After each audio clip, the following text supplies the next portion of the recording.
sequência à aula, nós vamos aplicar esse conceito aqui dentro da nossa equação integral da continuidade, ou seja, obter a equação integral da continuidade a partir da aplicação da formulação integral básica. Vamos ver aqui esse caso.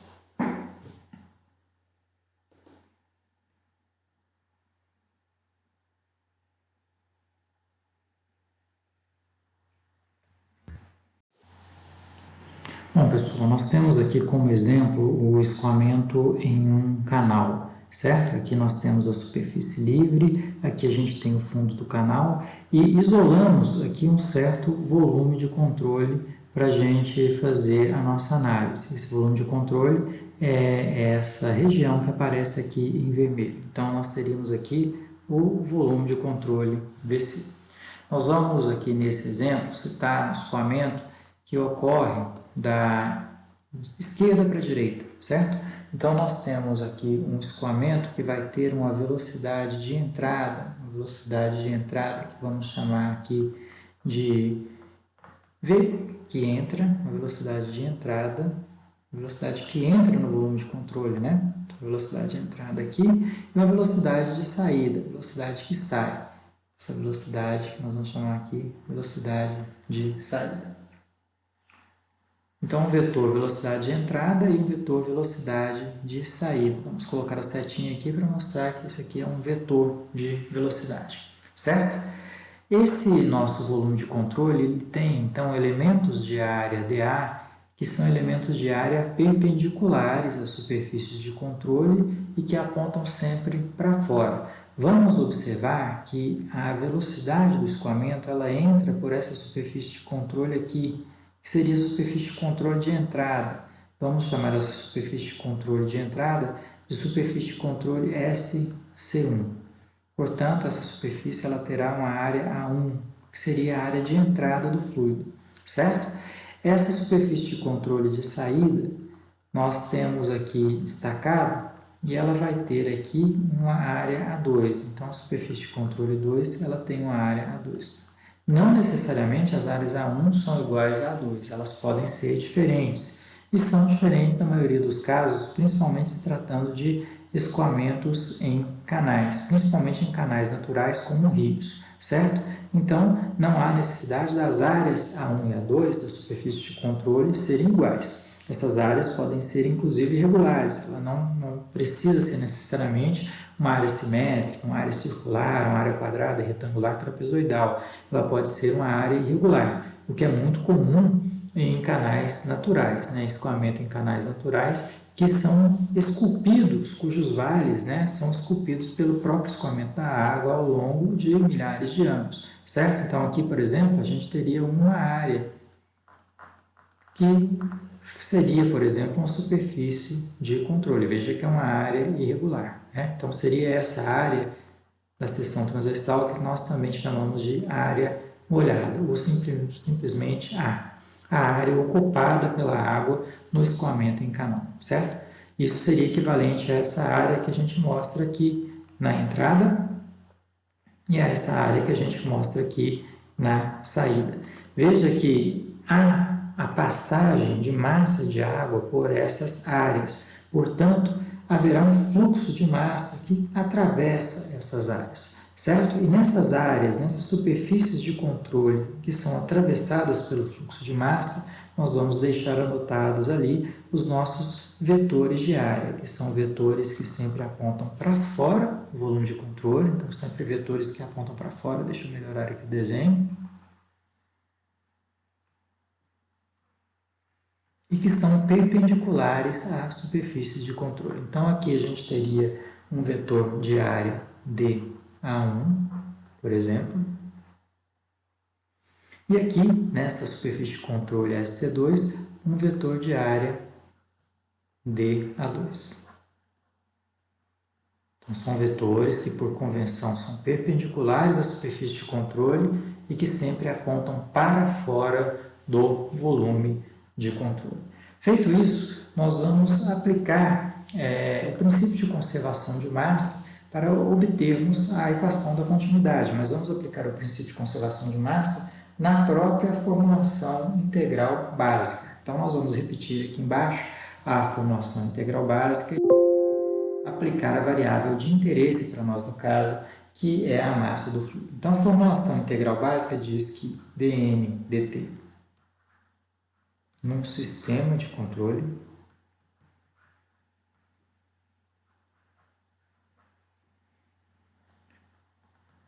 é igual a dt na integral para um volume de controle de n ρ dvol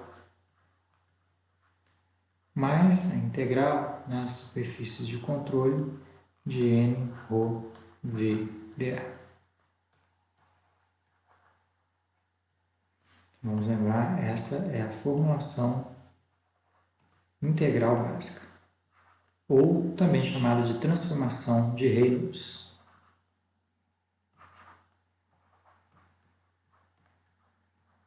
Nota que, conforme nós falamos, essa formulação integral básica ela é baseada numa variável genérica que é transportada pelo escoamento. Então, n é uma variável genérica transportada pelo escoamento.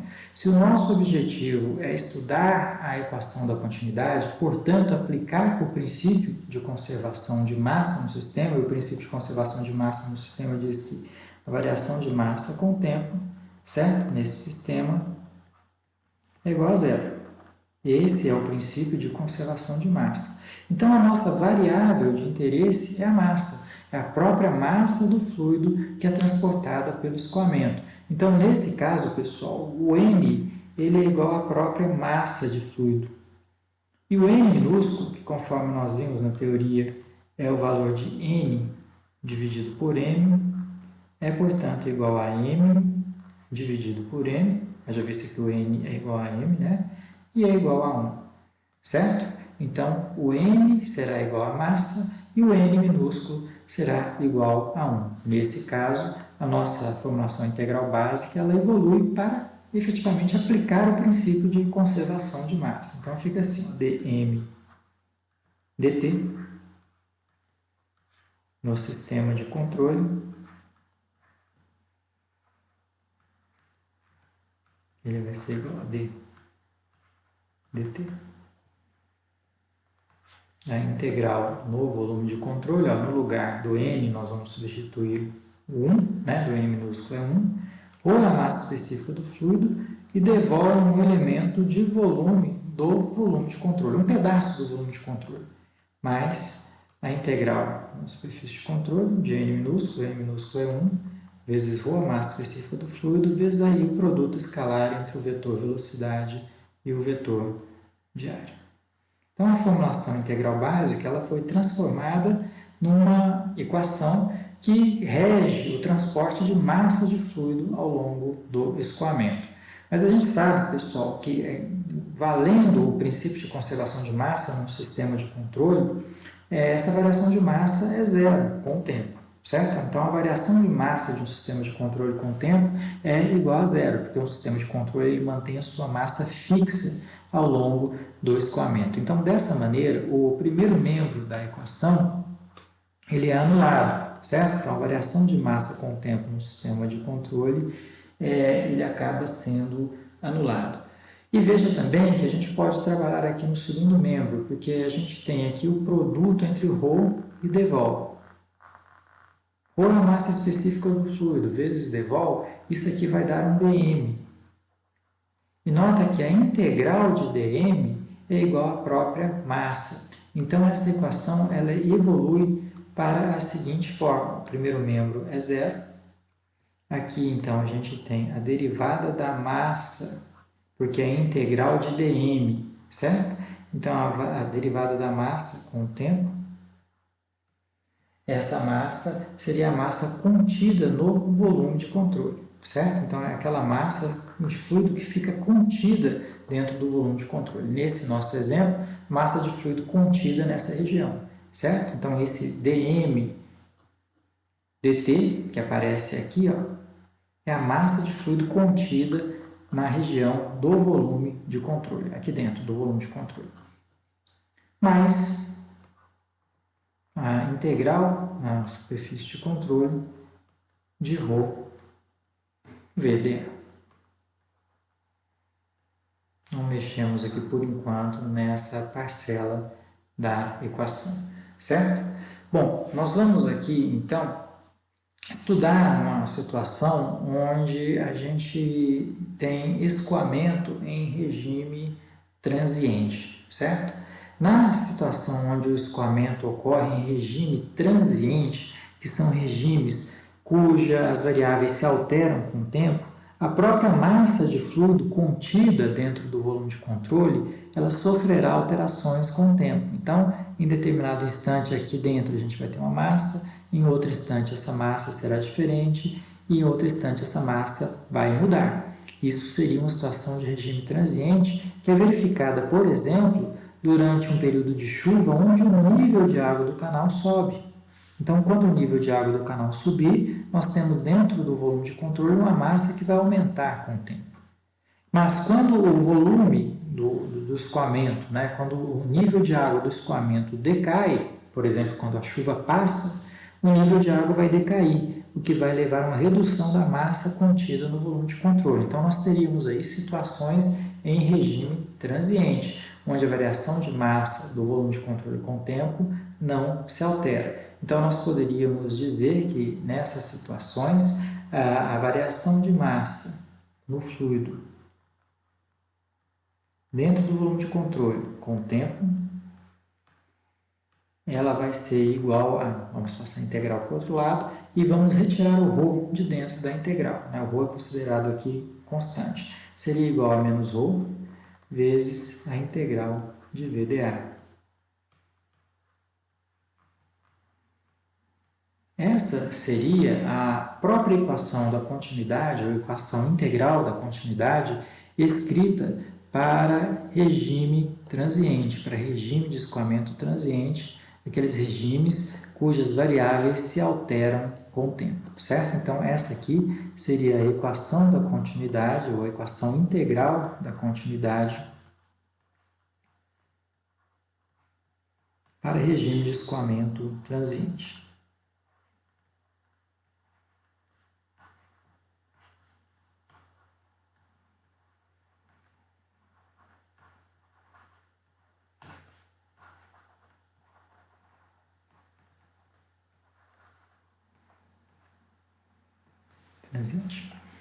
Certo? Nós vamos aqui fazer uma simplificação considerando que o regime é um regime permanente, um regime onde as variáveis não sofrem alteração com o tempo. Então, daqui para baixo, nós vamos considerar que o regime é um regime permanente. Então, considerando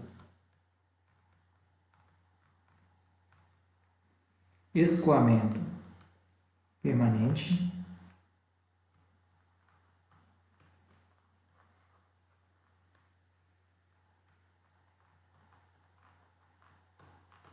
considerando escoamento permanente, a variação de massa no volume de controle com o tempo, ela vai ser igual a zero. Voltando aqui para o nosso exemplo, que é um exemplo de escoamento em canal, isso vai acontecer, por exemplo, quando a superfície livre se manter constante, ou seja, em situações que não estão próximas de chuvas naquela região, certo? Então, nós temos uma superfície livre que vai se manter praticamente constante, que não vai se alterar com o tempo, e, portanto, a massa de fluido contida no volume de controle não sofrerá alterações com o tempo. Portanto, a derivada dessa massa com o tempo, ela vai ser igual a zero, certo? Então, nessa situação de regime permanente, a gente anula aqui o primeiro membro e a gente pode dizer que ρ vezes a integral, aqui é uma integral escrita na superfície de controle, tá? A integral na superfície de controle de V dA vai ser igual a zero.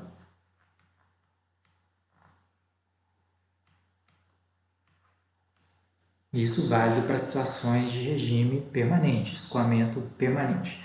Nota que, para que esse produto entre a massa específica e a integral seja igual a zero, um desses dois fatores tem que se anular, ou a massa específica ou a integral. A massa específica não é zero, certo? Por exemplo, se esse escoamento for um escoamento de água em temperatura ambiente, essa massa específica é em torno de 1000 kg por metro cúbico. Então, a única coisa que pode se anular aqui nessa equação é a própria integral. Então, nós temos que a integral da superfície de controle de VDA vai ser igual a zero. Essa seria a equação da continuidade escrita para escoamento permanente, mas ela pode ser melhorada, a gente pode eliminar essa integral. Essa integral que aparece aí, ela tem um sentido de somatório, né? Então é como se a integral na superfície de controle ela fosse equivalente a um somatório do produto de VDA nessa superfície de controle. Então nós vamos verificar no escoamento em questão quais são as superfícies de controle que são atravessadas pelo fluido. Portanto, quais são as superfícies de controle onde haverá fluxo de massa de fluido atravessando essa superfície de controle. E vamos somar esse produto escalar entre VDA nessas diferentes superfícies de controle, certo? Então, o que temos aqui, reescrevendo o produto escalar, vamos colocar aqui, então, nós temos o seguinte, a integral na superfície de controle. O produto escalar, então, ele pode ser escrito como módulo do vetor velocidade, que seria o primeiro vetor, que multiplica o módulo do vetor de área, o segundo vetor, vezes o cosseno do ângulo entre esses dois vetores, o cosseno de θ, que seria o ângulo entre esses dois vetores. Então, o que faremos? Vamos somar os integrandos nas superfícies de controle por onde existe fluxo de massa, ou seja, nas superfícies de controle que são atravessadas pela água ou pelo líquido que está em escoamento ali nesse exemplo. Tá? E vamos igualar esse somatório igual a zero, que é isso que a equação está dizendo para a gente, que essa integral ela é igual a zero. Bom, então analisando o nosso esquema, o nosso volume de controle, nós vamos observar que haverá entrada de fluido pela superfície de controle 1. Esse fluido que entra pela superfície de controle 1, ele entra com a velocidade que nós chamamos V que entra, vamos chamar essa velocidade simplesmente aqui de V1, a velocidade que entra pela superfície de controle 1. E a superfície de controle 2, ela será cruzada por uma velocidade de saída, que nós vamos chamar de velocidade 2. Então, tanto a superfície de controle 1, aqui na esquerda, quanto a superfície de controle 2, na direita, elas são cruzadas, elas são atravessadas por massas de fluido e, portanto, elas entram no nosso somatório.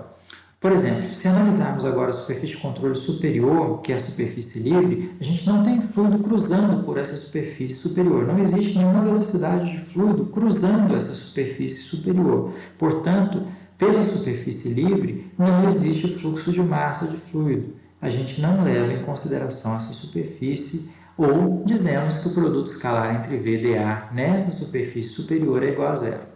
A mesma coisa, o mesmo raciocínio ele pode ser obtido aqui no fundo do canal. Não há fluido cruzando o fundo do canal. Portanto, nessa superfície de controle de base ou nessa superfície de controle de fundo, não entraremos com o somatório do produto escalar VDA, haja vista que esse valor vai ser igual a zero.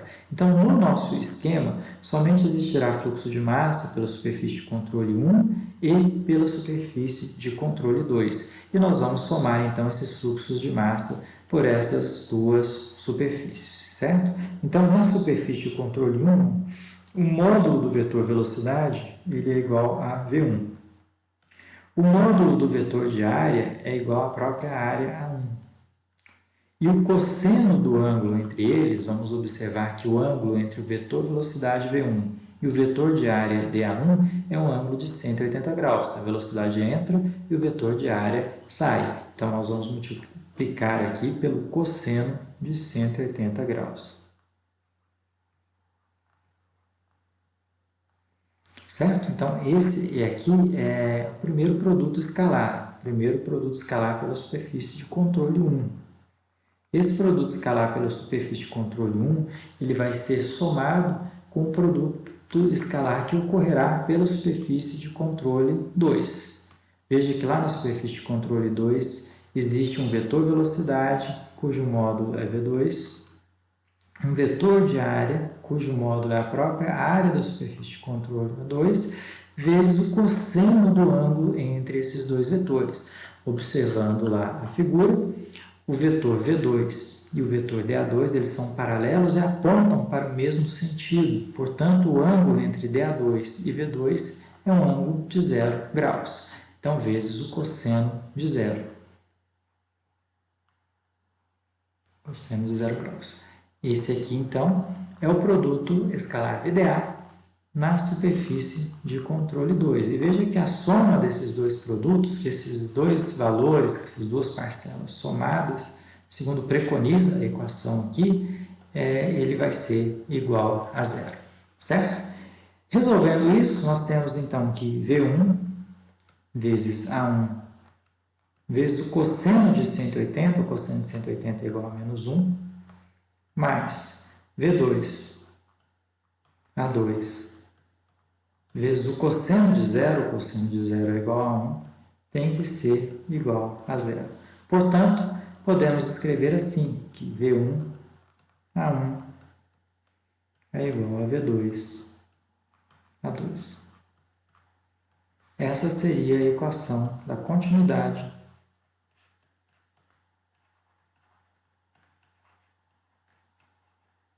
que diz simplesmente que o produto entre velocidade e área, se nós fizermos uma breve análise dimensional, vai dar no sistema internacional metros por segundo vezes metro quadrado.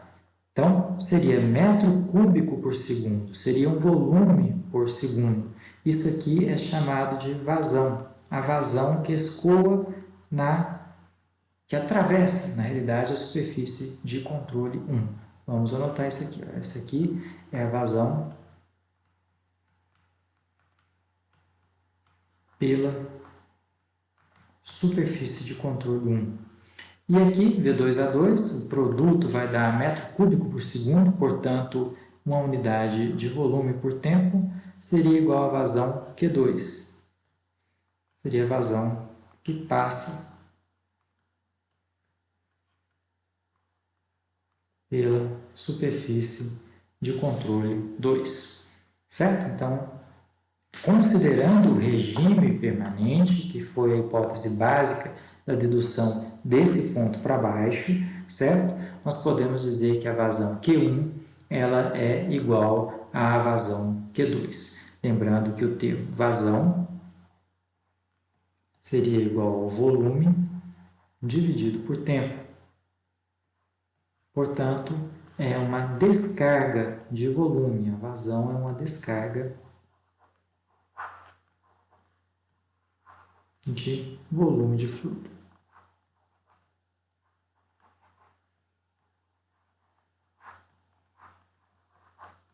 Veja, pessoal, que a vazão ela depende das velocidades. É o produto entre velocidade e área, certo? Então, ela está intimamente ligada com a velocidade do escoamento. A vazão é uma das variáveis mais importantes do escoamento em hidráulica. Vazão, velocidade e pressão. Mas há uma ligação muito forte, né, conforme nós podemos ver, e essa ligação é feita pela própria equação da continuidade entre a vazão e a velocidade em determinada seção transversal, certo? Então, essa seria a equação da continuidade escrita na forma integral. Então, é uma equação muito mais simplificada do que a equação da continuidade escrita na forma diferencial. Uma equação muito importante, mas que sozinha, às vezes, não vai resolver os nossos problemas. Ela também precisará de uma formulação auxiliar, porque veja que a equação da continuidade escrita aqui, ela não relaciona a pressão dinâmica. Nem nesse caso, válido para regime de escoamento permanente, nem nesse caso, válido para regime de escoamento transiente. A pressão não aparece. E não aparecendo a pressão, não será pela equação da continuidade que a gente terá condições de fazer o cálculo, por exemplo, dessa pressão, certo? Então, ela é uma equação importante, mas ela sozinha, na maioria dos casos, não consegue resolver nossos problemas. Nós precisaremos, então, de mais um conjunto de equações. Esse conjunto pode ser a própria equação de Bernoulli, que nós estudamos na unidade passada, mas pode ser também a própria equação de quantidade de movimento, baseada na segunda lei de Newton, que nós vamos estudar ainda nessa unidade. Então, conhecida a relação entre as velocidades e as áreas de seção transversal, portanto, as relações entre as vazões, vamos analisar aqui algumas situações válidas para situações de escoamento em regime permanente. Nessa primeira situação, nós temos aqui o escoamento num trecho de tubulação, onde esse trecho ele vai ser cruzado aqui por uma velocidade média V1 e aqui por uma velocidade média V2.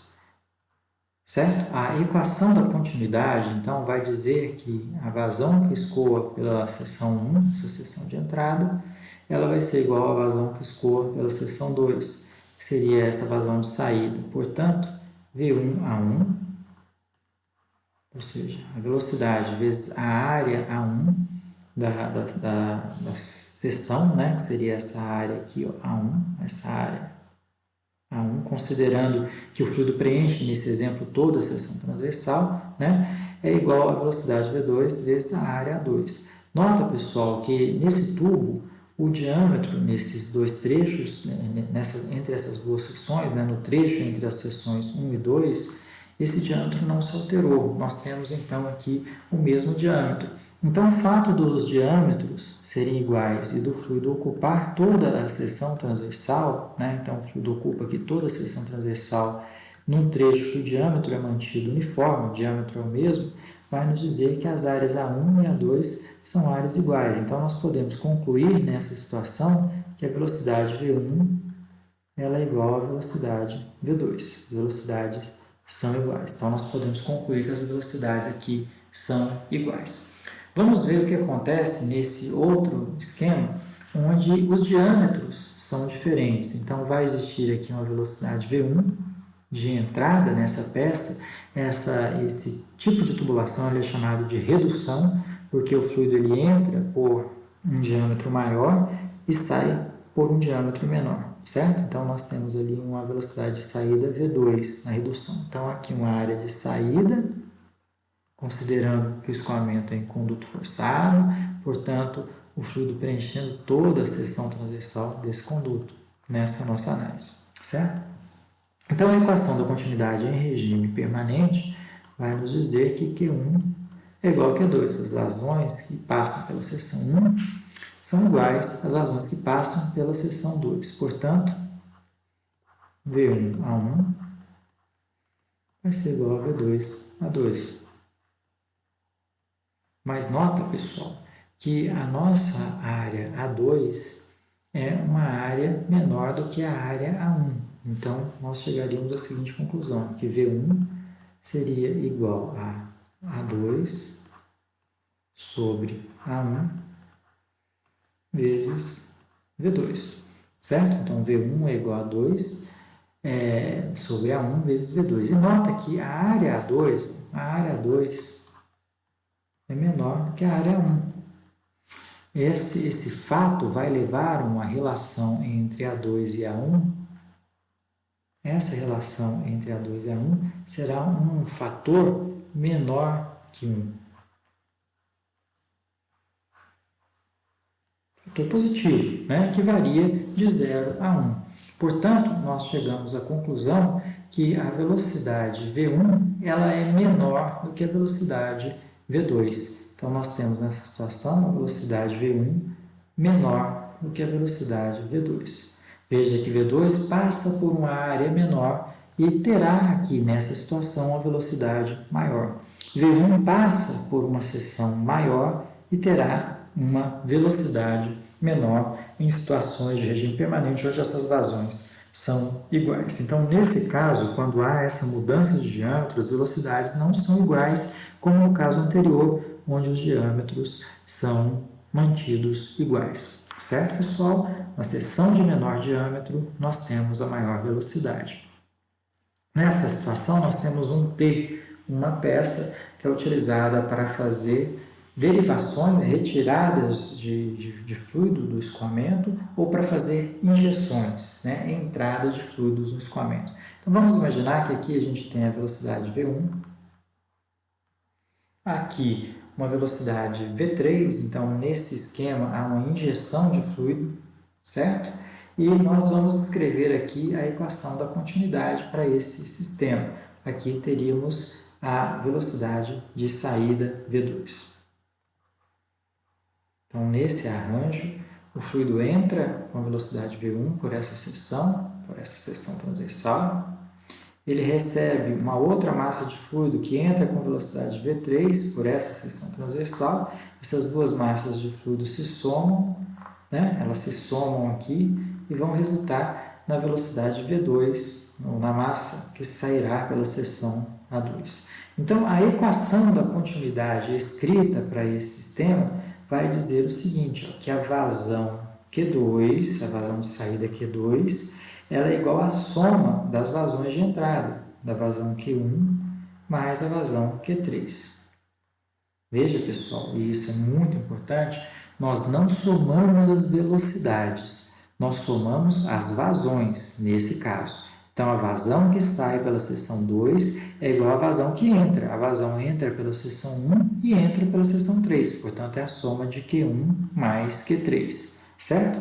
Escrevendo isso aqui em função das velocidades, nós vamos chegar aqui que V2 vezes A2 é igual a V1 A1 mais V3 A3.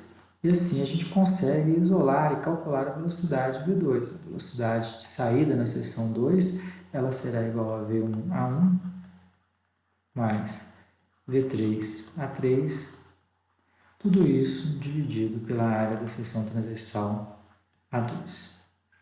Nota que, como há entrada de fluido nesse sistema e também como os diâmetros de saída em 2 e de entrada em 1 são diâmetros iguais, portanto, a área A1 e a área A2 são áreas iguais, então aqui A2 vai ser igual a A1, nós podemos afirmar que a velocidade V2 ela vai ser maior do que a velocidade V1, porque houve a adição de uma nova massa de fluido, de uma nova vazão de fluido para a saída em 3. Portanto, em 2 sai uma vazão maior do que a que entrou em 3 e que entrou em 1, né? Porque são essas vazões somadas. Então, nós podemos afirmar aqui, por essa conta, que a velocidade V2 ela vai ser maior do que a velocidade V1 se os diâmetros em 2 e 1 forem iguais, né? Então, se A2 é igual à área A1. Tudo bem? Nesse outro esquema, nós temos também um T, mas um T que faz a derivação. Então, vamos imaginar que a água entra aqui com a velocidade V1 por essa seção transversal aqui. Ela sai, uma parcela dessa água sai pela seção 3, então ela sai pela seção 3 com a velocidade V3. Então, esse é um esquema de derivação, porque a água está sendo retirada da tubulação principal. O esquema anterior é o esquema de injeção. O fluido estaria sendo injetado na tubulação principal. E aqui a gente teria uma seção 2 com a velocidade V2. Como ficaria então a equação da continuidade escrita para esse arranjo aqui? Seria a seguinte, ó, a vazão que sai pela seção 2 é igual à vazão que entra pela seção 1 menos a vazão que é retirada pela seção 3, certo? Então, a vazão que sai pela seção 2 é igual ao balanço das vazões de entrada e de saída. É igual à vazão que entra pela seção 1 menos o que sai pela seção 3. Então, aqui vem 1, mas parte dessa massa ela é desviada para a seção 3. Portanto, a massa de fluido que passará pela seção 2 será uma massa menor. Portanto, o volume de fluido que passará pela seção 2 também será um volume menor. Escrevendo aqui em função das velocidades, a equação fica assim, V2A2 é igual a V1A1 menos V3A3.